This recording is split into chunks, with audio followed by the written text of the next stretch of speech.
कहते हैं कि बुढ़ापे में इंसान बच्चों जैसी हरकत करने लगता है और बच्चों जैसी ही जिद करने लगता है, लेकिन कहीं बुजुर्गों की ये जिद उनके लिए जानलेवा ना हो जाए। नमस्कार दोस्तों, मैं हूं डॉक्टर शानू श्रीवास्तव और आप मुझे देख रहे हैं मेरे YouTube चैनल मन की सेहत डॉक्टर शानू के साथ।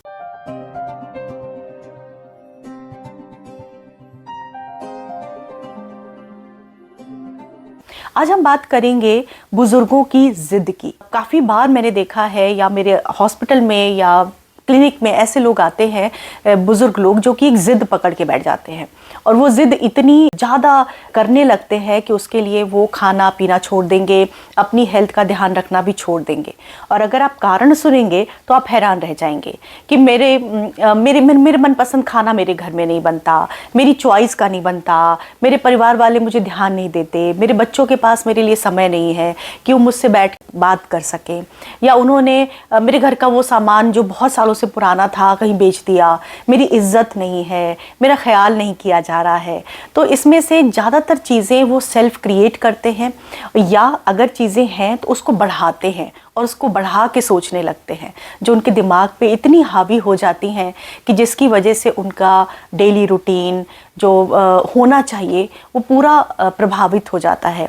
खाना पीना तक छोड़ देते हैं। और अगर आप बुढ़ापे में सही रूटीन से नहीं जिएंगे, सही समय पे नहीं खाएंगे पिएंगे, तो बीमारियां आपको बहुत जल्दी पकड़ लेती हैं। कभी कभी बुजुर्ग लोग इस तरह की जिद पकड़ लेते हैं जो उनके लिए हानिकारक हो जाती है, उनकी हेल्थ के लिए हानिकारक हो जाती है। आजकल के समय में अगर बच्चे आपको बहुत सारी सुविधाएं दे रहे हैं तो उसके लिए वो बहुत मेहनत भी कर रहे हैं।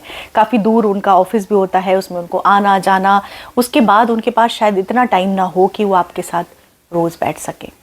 बुढ़ापे में आपका शरीर बहुत वीक हो चुका होता है, आपको एक रूटीन में रहना है, हर समय खाना खाना है, जो भी 3-4 मील होते हैं वो आप लें और एक अच्छी डाइट लें, बजाय कि आप इस तरह की कोई बात लेके मन में बैठ जाएं। और ये बात इतनी ज़्यादा कभी कभी आपके ऊपर हावी हो सकती है। ऐसा मैंने कई बार बुज़ुर्गों को देखा है कि वो कोई भी बात, छोटी छोटी बात अपने मन में लगा के बैठ जाते हैं और उसके लिए खाना पीना छोड़ देते हैं, अपने रूटीन को ख़राब करते हैं और फिर बहुत जल्दी आपको कोई ना कोई बीमारी का सामना करना पड़ता है। सबसे पहले मानसिक बीमारी का, यानी कि लो मूड होना, डिप्रेशन में जाना, ये बड़ा ही कॉमन है। बुज़ुर्गों का डिप्रेशन में जाना बहुत ही कॉमन है और कुछ चीज़ें वो खुद ही क्रिएट कर लेते हैं सोच सोच करके, और उस वजह से वो डिप्रेशन में जाते हैं। खाना पीना छोड़ देना, कभी कभी तो हॉस्पिटलाइज होने की नौबत तक आ जाती है, क्योंकि अगर आप एक बूढ़े शरीर में, कमज़ोर शरीर में सही समय पे एनर्जी नहीं दे रहे हैं, खाना नहीं पहुंचा रहे हैं, तो फिर कई और तरह के इन्फेक्शन होने के चांसेस आपको बढ़ जाते हैं। तो इसलिए कई बार मैंने ऐसे देखा है कि ऐसे बुज़ुर्ग ऐसी ज़िद पकड़ के आते हैं कि मेरा बेटा अलग रहने लगा, मेरा बेटा मुझे टाइम नहीं दे रहा है, या मेरी बहू मेरी इज़्ज़त नहीं कर रही है, मेरे मन का खाना नहीं बना रही है, और वो बात पकड़ के बैठे हैं और अपनी लाइफ को वो हार्म पहुँचा रहे हैं।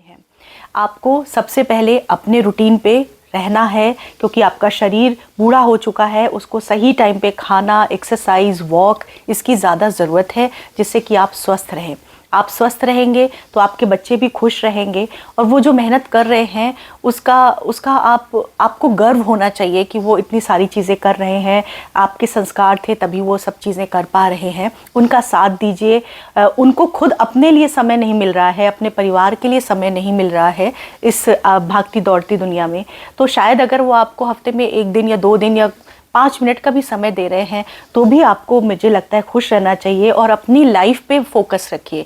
आप फिजिकली फिट रहेंगे तो अपनी लाइफ को और अच्छे से एंजॉय कर पाएंगे। बहुत सारी ऐसी चीज़ें होती हैं जो हम अपने यंग टाइम पे नहीं कर पाते हैं, लेकिन जब हम बुज़ुर्ग होते हैं तो हमारे पास ज़्यादा टाइम होता है, पैसा भी होता है, हम वो चीज़ें कर सकते हैं। तो आप इस तरह के कोई ना कोई शौक़ अपने पालिए। देखिए कि मैं क्या करना चाहता था, शायद मैं पहले गाना सीखना चाहता था, या मैं पहले डांस करना चाहती थी, या मैं आर्ट करना चाहती थी। तो इस तरह के शौक़ को आप दोबारा ज़िंदा करें, क्योंकि अब आपके पास वक्त भी है, पैसा भी है। तो इस तरह से आपकी मेंटल हेल्थ ठीक रहेगी, क्योंकि आप किसी ना किसी चीज़ में इन्वॉल्व रहेंगे, आपकी ज़िंदगी का एक गोल होगा, और आप अपने परिवार के लोग, बाकी सदस्य क्या कर रहे हैं उससे प्रभावित नहीं रहेंगे। तो आपको अपनी मेंटल हेल्थ का ध्यान स्वयं रखना है। आप बुज़ुर्ग हैं, आप समझदार हैं, आपको सपोर्ट करना है अपनी यंग जनरेशन को, जिससे कि वो जो काम कर रहे हैं उसको और अच्छी तरह से कर सकें।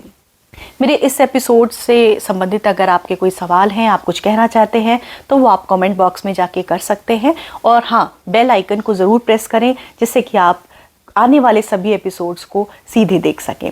Thank you so much for watching this episode.